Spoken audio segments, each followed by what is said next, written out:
Designing each creature is a collaborative effort between the character, concept, and animation departments.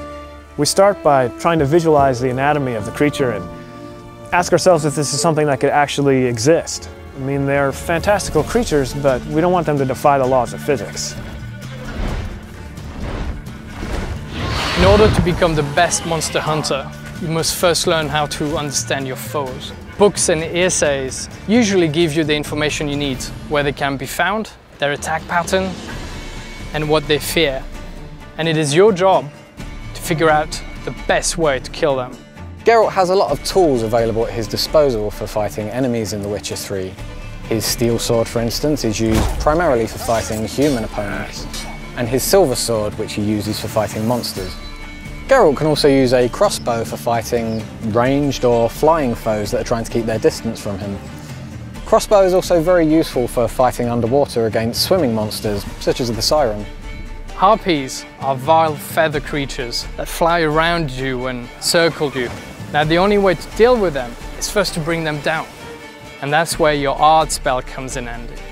Sort of compressed air that will bring them down to the ground where you can finish them with your sword. Some monsters in The Witcher 3 can actually swim. These can attack the player while he's in the water and even go as far as attacking his boat. This can be really dangerous for the player if the monster has a natural affinity for water, such as the Drowner. Drowners are creatures that live in swamps and will snatch at anything that comes near their ponds. And these particular creatures absolutely hate fire and they fear it. And that's where your Igni spell, a flame that bursts out of your hand, comes in handy. And that is the best way to kill them. With the werewolf, a bomb filled with silver powder will take away his regenerative abilities. This will make it much easier for the player to defeat him after. The player can use weapon oils to coat his weapons that will make them do enhanced damage against specific enemy types.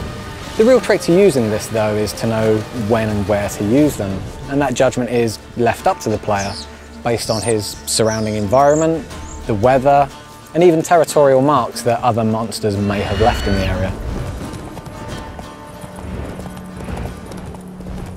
So we've created this complex behavior system in the game that actually allows these creatures to live in the world that they inhabit.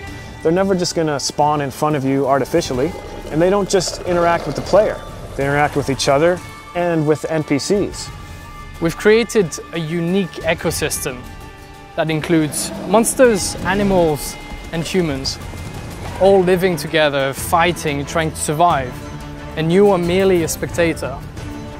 Now it is your choice to interfere with whatever is happening in front of you.